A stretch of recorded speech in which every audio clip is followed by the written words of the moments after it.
Бишкек шаары 50 жаңы конуш бар. Жеке үйлөрдөн жагылып чыккан ыш эң чоңкуру көзгүч. Бул 47%-ты түзөт. Мындан башка дагы чоң зыян келтирип, абаны булгап жаткан бул ар кайсы жерде күйгүзүлүп жаткан таштандылар жана шаардык таштанды аянтчасы.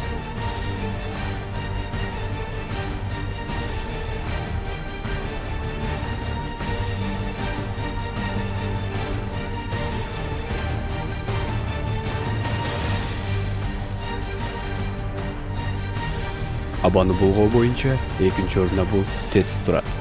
ТЭЦ күнүнө 6500–7000 тонна көмүр колдонулат. Бул смогтун 32,4%-ын түзөт.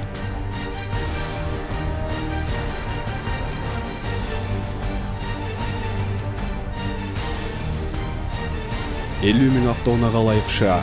Азыр 500,000 автоунаа бар.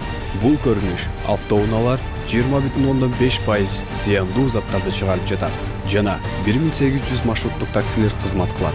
Бул да шаардын абанын булганышына жана тыгын болушуна таасири чоң. Абанын тазаланышына тоскоол болгон бул жаңы салынып жаткан көп кабаттуу үйлөр. Бул үйлөрдүн проектиси туура болбогондуктан абанын айлануусуна тоскоол болуп, аба айланбай жатат.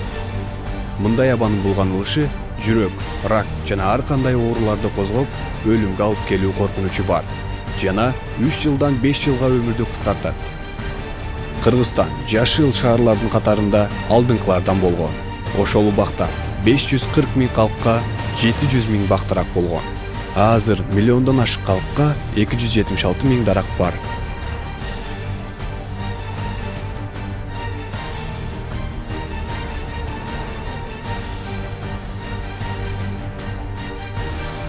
Азыркы учурда эң кир шаарлардын катарында биринчи орунду бербей келебиз.